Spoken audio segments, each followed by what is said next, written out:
민수기 22장 12절 말씀입니다. 구약성경 233페이지에 있습니다.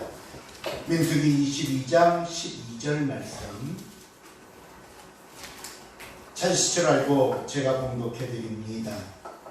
하나님이 발람에게 이르시되 너는 그들과 함께 가지도 말고 그 백성을 저주하지도 말라. 그들은 복을 받은 자들이니라. 아멘.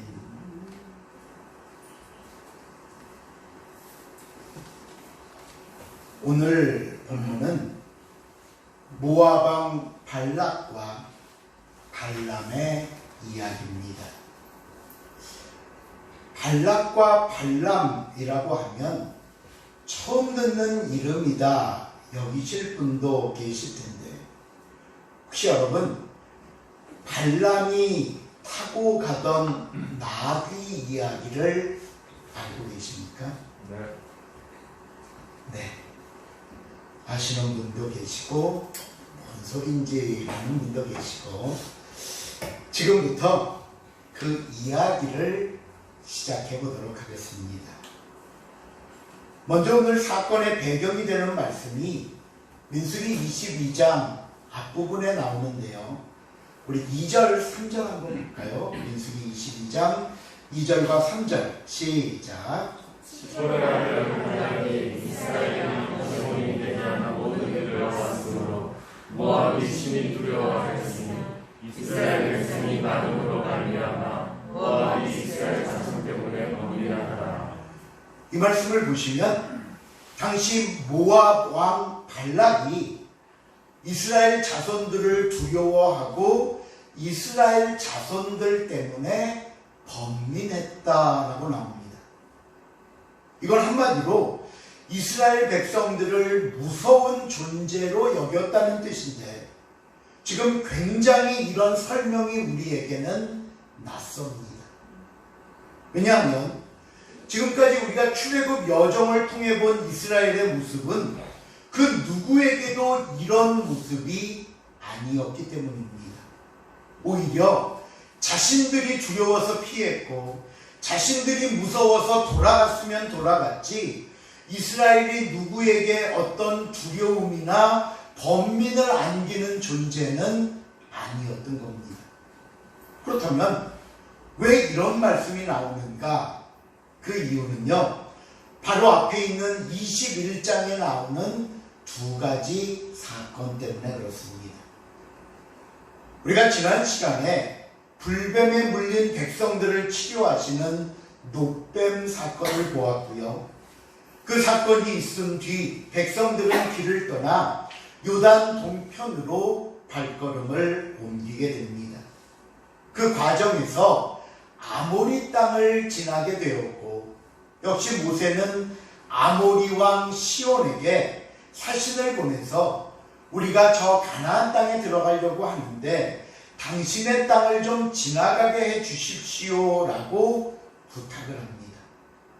그런데 시온은 절대로 그럴 수 없다라고 하면서 거절을 해요. 뭐 거절이야 하루 이틀도 아니고 그럴 수 있겠다 여기는데, 그 다음에 시온이 무슨 일을 하는가 하면은요, 그 민수기 21장 23절입니다. 시작. 시온이 이스라엘의 지난 영으로 지나감을 용납하지 아니하고 그의 백성을 다 모아 이스라엘을 치러 광야로 나와서 야하스에 이르러 이스라엘을 치므로. 지도를 보시면요, 여기가 이제 사해고 이게 요단강이고 여기가 요단 동편인데, 여기가 에돔이 있어서 왜 지난 시간에 에돔이 거절하니까 저 밑으로 이렇게 돌았잖아요.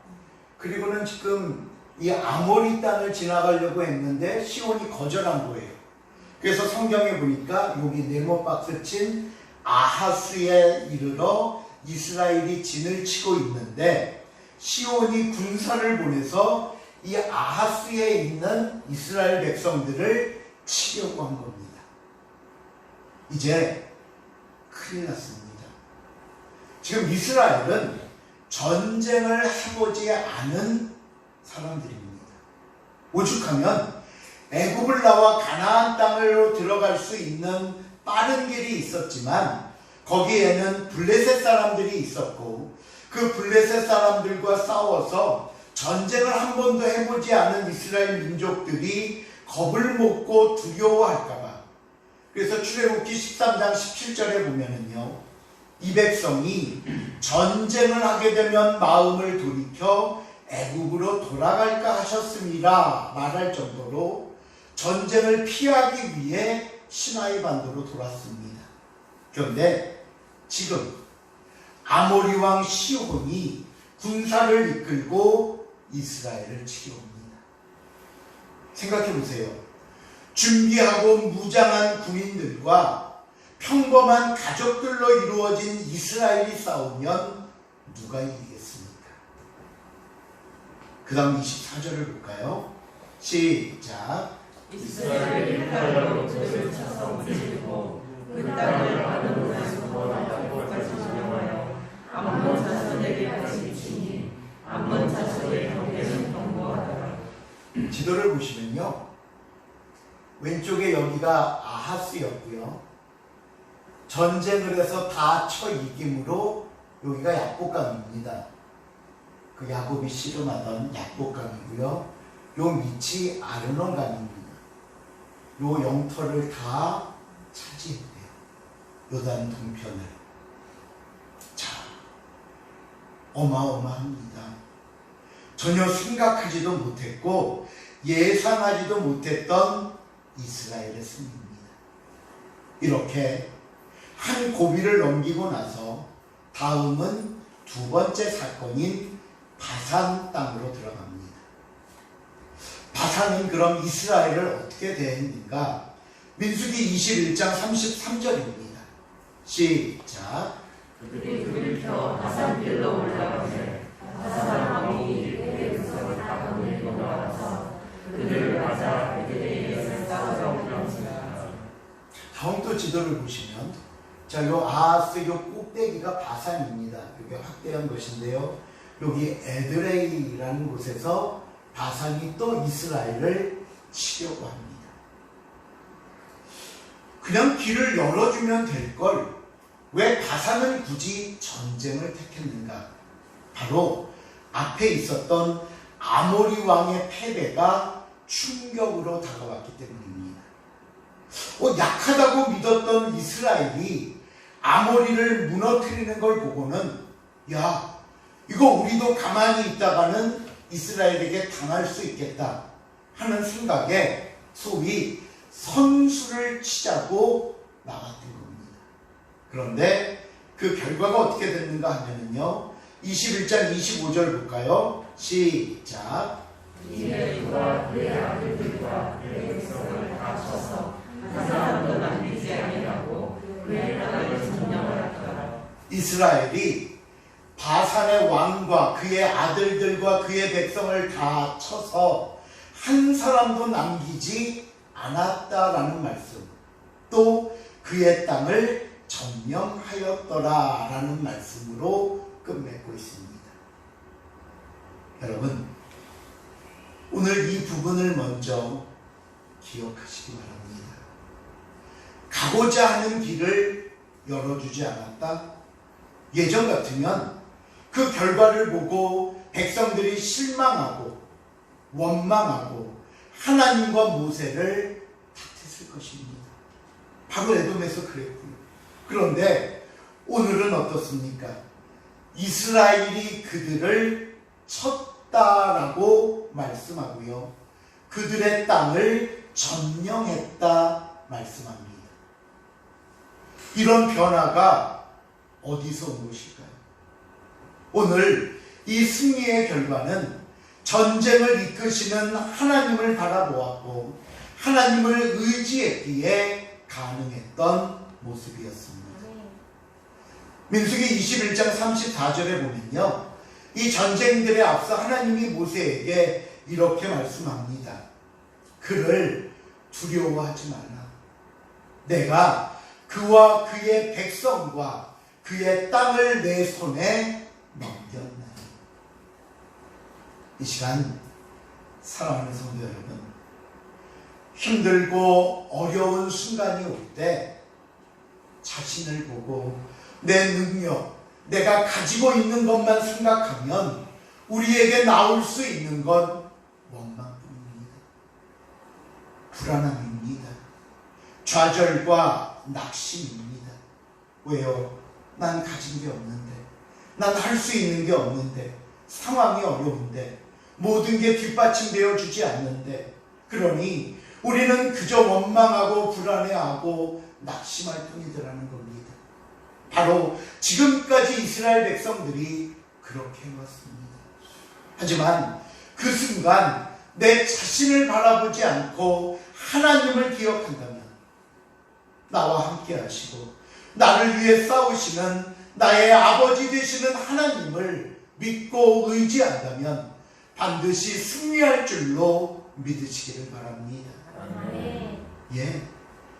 이렇게 두 번의 전쟁을 치른 이스라엘 백성은 오늘 본문 22장 1절 지도를 보시면요, 바로 그 다음 여기 모압 평지, 이제 요단강을 건너면 바로 여리고고 길갈, 바로 이스라엘 가나안 땅의 눈앞에 진을 치게 되었고요. 바로 이 진친 모습을 보고 모압 왕 시온이 근심에 쌓였다는 겁니다. 이 이스라엘의 모습이, 아니 더 정확하게 말씀드리면 이 이스라엘과 함께 하시는 하나님의 능력이 오늘 모압 왕 발락을 두려움과 번민에 떨게 했던 겁니다. 자, 이제 이스라엘로 인해 번민하던 발락은 미디안 장로들을 모아 상황을 설명하고 대책을 논하다가 어떤 결론을 내리게 되었냐 하면요, 저 부올의 아들 발람을 부르자라고 말합니다. 왜 발람을 부르는 게 대책이 됐냐 하면 민수기 22장 6절입니다. 6절 말씀 시작. 누구나 가만히 정한 데 와서 나를 위하여 백성을 저주하라. 내가 그들을 쳐서 이겨 이 땅에서 몰아내라. 내가 몰아내는 자는 몰아오고 저주하는 자는 저주를 받을 줄 내가 아니라. 이미 앞에서 아모리도 무너지고 바산도 무너지는 걸 보았기 때문에 자신들도 맞붙어 싸우면 승산이 없다고 생각한 겁니다. 그럼 어떻게 하면 좋을까? 종교, 주술의 힘을 빌려서 이겨보자는 거예요. 그래서 당시에 복을 빌면 복을 받고 저주를 하면 저주를 받게 된다고 여겼던, 오늘날 우리가 흔히 말하는 아주 용하다는 선지자를 불러서 이스라엘을 좀 저주해 주십시오 라고 부탁을 하고 저주를 받을 때 공격을 하려고 했던 겁니다. 발락은 사신들의 손에 복채를 두둑하게 챙겨서 발람에게 보냅니다. 사신을 맞은 발람은 모든 상황을 들은 후에 하나님께 묻습니다. 이때 하나님께서 발람에게 뭐라고 말씀하셨는지 볼까요? 바로 오늘 본문 민수기 22장 12절 말씀입니다. 시작. 하나님이 발락에게 이르시되 너는 그들과 함께 가지도 말고 그 백성을 저주하지 말라. 그들은 복을 받는 자들이니라. 하나님의 대답은 분명했습니다. 너는 사신을 따라 발락에게 가지 마라. 또 발락의 요구대로 이스라엘을 저주해서도 안 된다. 왜요? 그들은 복을 받은 자들이기 때문에. 이스라엘은 하나님의 자녀이자 백성들이요, 하나님의 복을 받은 자들이기 때문에 세상에서 그 누구도 그들을 건들 수 없다고 말씀하는 겁니다. 저는 오늘 이 하나님의 말씀이 저와 여러분에게 주시는 약속이자 축복이요, 저와 여러분의 기도의 응답인 줄로 믿으시기를 바랍니다. 저와 여러분이 누군 줄 아십니까? 하나님의 복을 받은 사람들입니다. 아멘. 우리의 기도에 하나님이 뭐라고 대답하시는 줄 아십니까? 내가 너에게 복을 준다고 말씀하십니다. 우리 한번 같이 따라해 볼까요? 나는 나는 말로만 말고 이렇게 오른손을 들어서 내 가슴을 치면서 나는 하나님의 복을 받은 사람이다. 이번에 우리 옆에 계신 분들 가르쳐서 당신은 하나님의 복을 받으시는 예? 세상이 뭐라 하면 그냥 씩 웃으십시오. 그냥 웃으세요. 속으로 아우 저것들 까불고 있네 하십시오. 왜요? 그들이 아무리 사납고 무섭게 다가오고 우리를 비방하고 조롱하며 무너뜨리려고 모든 수단과 방법을 동원할지라도 이거 한 가지만 기억하시면 됩니다. 너희 뜻대로는 안 돼. 왜 그들의 뜻대로 안 되는 줄 아시죠? 저와 여러분은 하나님의 복을 받은 사람이기 때문에 하나님이 친히 지키시고 하나님이 돌보시고 하나님이 함께 하시는 하나님의 자녀이기 때문입니다. 그런데요, 이런 하나님의 분명한 대답이 있음에도 불구하고 사탄은 끈질깁니다. 예. 발람이 요청을 거절하자 발락이 두 번째는 어떻게 하나 보세요. 처음에 보냈던 사신보다 더 높은 고관을 특사로 파견합니다. 이건 내가 그만큼 당신을 존귀하게 여긴다 라는 의미고요. 그리고 당신이 말하는 것은 무엇이든 들어줄 테니 제발 와서 백성만 저주해 주십시오 라고 또 부탁을 합니다. 그러면 이번엔 발람이 뭐라고 대답을 해야 될까요? 아무리 높은 사신이 오고 아무리 금은 모아나 세상의 모든 것을 주겠다 하더라도 발람의 대답은 똑같아야 합니다. 뭐라고요? 하나님이 허락하지 않으시니 저는 갈 수도 없고 저주할 수도 없습니다. 그런데 발람이 뭐라고 대답을 하는가 하면요, 이렇게 말합니다. 그런즉 이제 너희도 이 밤에 여기서 유숙하라. 하룻밤만 기다려달라는 거예요. 하룻밤만 머물면서 내 대답을 조금 기다려봐 달라는 겁니다. 이게 문제의 시작이었습니다. 물론 처음 사신이 왔을 때도 하룻밤 머물면서 하나님의 대답을 듣고 가라고 했습니다. 그때는 처음이었기 때문에 아직 하나님의 뜻을 묻기 전이었기에 그럴 수 있었습니다. 그런데 이번엔 아닙니다. 하룻밤 묵으면서 하나님의 대답을 기다릴 필요가 없습니다. 왜요? 이미 지난번에 하나님께서 분명히 말씀해 주셨기 때문입니다. 그런데 발람은 지난번에 그냥 돌려보낸 일이 아쉬웠던 겁니다. 그 금은 보화가 눈앞에 아른거립니다. 아우, 가낸다고 저렇게 빨리 가냐. 조금만 더 매달리지. 근데 이번에는 더 크고 많은 걸 가지고 와서 요청하니 겉으로는 내가 하나님께 한 번만 더 물어볼게요 라고 하지만 속마음은 흔들렸습니다. 하나님께 물으려고 한 것이 아니라 어떻게 해서든지 내 욕심대로 하려고 사신을 붙잡은 겁니다. 제발 이번에 빨리 가지 말고 나 좀 설득해봐. 여기서 우리는요, 두 가지 교훈을 얻게 됩니다. 하나는요, 제가 지난번에도 한번 말씀드렸지만 소위 우리가 하나님의 뜻을 물을 때 때로는 작정 기도를 한다고 할 때 반드시 이것을 먼저 내 자신에게 물으시라고요. 첫 번째, 나는 정말 몰라서 묻고 기도하려고 합니다. 정말 모르셔서 그럽니까?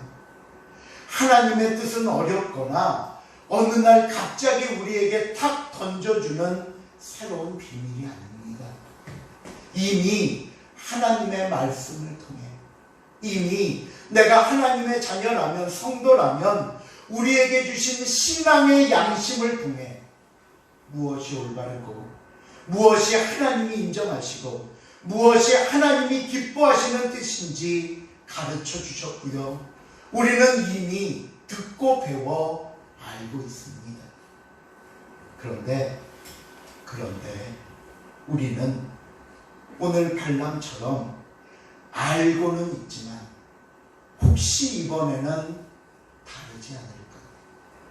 알고는 있지만 그래도 하나님 이번에 한 번만 내 생각대로 들어주시면 안 되겠습니까? 하는 마음을 가지고 기도하려고 한다는 겁니다. 마치 몰랐다는 듯이. 그러기에 여러분, 가장 먼저 내 자신에게 물어보십시오. 정말 하나님의 뜻을, 정말 하나님의 방법을 몰라서 기도하려고 하십니까? 두 번째는요, 내 자신에게 물을 거는 하나님의 대답이 행여나 내 생각이나 기대와 다를 때도 순종할 수 있는가 물으십시오. 우리 기도의 대부분이 하나님의 뜻을 깨닫고 그 뜻에 순종하려 하기보다는 내 고집을 부리고 싶어서입니다. 내 뜻대로 안 되니까 단식 추행하듯 금식기도 한다고 그러고요. 철야 농성하듯 철야기도 한다고 말합니다. 여러분, 우리가 하나님께 기도함은 하나님의 뜻을 알고자 하는 첫 번째고, 하나님의 뜻을 알았다면 두 번째, 그 뜻에 100% 순종하는 것이 올바른 기도이자 기도자의 삶이라는 사실을 잊지 마시길 바랍니다. 먼저 내 자신에게 물어보십시오. 두 번째, 우리가 발람을 통해 얻게 되는 교훈은요, 죄에 대해서는 단호하라는 겁니다. 단호하라. 머뭇거리면 그 순간 죄가 우리에게 스며듭니다. 죄를 앞에 놓고 잠시라도 망설이면 그 순간 죄가 우리를 감싸 안아버립니다. 그러기에 여러분, 죄에 미련을 두지 마십시오. 아닌 건 언제 생각해도 아닙니다. 하나님이 안 된다고 하신 것은 수백 번 아니라 수천 번, 수만 번을 기도해도 아닙니다. 이 단호함, 이 분명함을 놓쳐버리면 우리는 결국 끈질긴 죄에 끌려다니고 마는, 다시 죄에 빠지고 버리고 마는 사탄의 노예가 되고 마는 것입니다. 오늘 발람의 결과를 보실래요? 민수기 22장 21절입니다. 시작. 발람은 같이 일어나서 자기 나귀의 안장을 지우고 모압 무관들과 함께 가니. 이렇게 된다고요. 아니, 이미 발람은 이렇게 하려고 했던 겁니다. 이 출발이 어디서 왔다고요? 죄의 미련을 남기고 죄 앞에 머뭇거림으로 찾아온 결과입니다. 그렇다면 하나님께서 발람을 어떻게 하실까? 그 다음 22절 볼까요? 시작.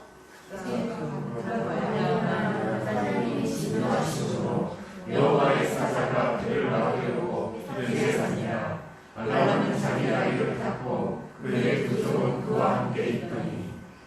발람이 사람들을 따라 나서자 하나님이 진노하십니다. 그 발람의 길을 막으시려고 여호와의 사자가 딱 앞에 막고섭니다.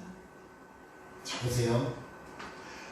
발락의 부름을 받고 길을 가는 발람과, 둘이 형제인가? 발락과 발락? 어쨌든 발람과 그의 걸음을 막기 위해 그의 앞에 나타나신 여호와의 사자. 과연 이 둘 사이에 어떤 일이 일어나게 될까요? 다음 시간을 기대해 주시기 바랍니다. 아니, 저 더 하려고 했는데 40분이다. 아, 네. 예. 다음 시간이 갑자기 기대되시죠? 네. 예, 감사합니다. 말씀을 맺습니다. 오늘 하나님께서는 이스라엘을 가리켜 나의 복을 받은 자들이다 말씀하셨습니다. 이 말씀이 동일하게 하나님의 자녀로 사는 저와 여러분에게 주신 약속이요 축복의 응답임을 믿으시기 바랍니다. 아멘. 우리는 하나님의 복을 받은 사람들입니다. 하나님의 은혜와 인도하심 속에 사는 사람들입니다. 여러분 집에 가셔서 이렇게 종이에다 써 붙여보세요. 나는 하나님의 복을 받은 사람이다. 종종 실망이 오고 좌절하고 낙심하게 되면 보세요. 나는 하나님의 복을 받은 사람이다. 이것이 오늘 저와 여러분에게 주신 축복이고, 또 반대로 우리가 하나님 앞에 어떻게 살아야 할 것인가를 가르쳐 주시는 교훈임을 다시 한번 깨닫고, 언제 어디서나 무슨 일을 당하든지 어떤 일을 하든지 하나님의 자녀로 부족하거나 부끄럽지 않는 저와 여러분이 될 수 있기를 주님의 이름으로 축원을 드립니다. 아멘. 기도하시겠습니다. 하나님, 우리가 무엇이라고 우리를 하나님의 자녀 삼아 주시고 그것만으로도 충분한데, 오늘 이 시간 주의 약속과 주의 말씀을 통해 너희는 나의 복을 받은 자들이라고 말씀하시니 감사를 드립니다. 복을 받음에도 깨닫지 못했고, 받은 복이 있음에도 좌절했고 실망했고 낙심했고 늘 두려워 살았던 우리의 삶임을 고백합니다. 하나님, 담대하게 하시고 당당하게 하시고 믿음으로 헤쳐나가며 승리하는 우리의 삶이 되게 하여 주시옵소서. 감사드리오며 예수님의 이름으로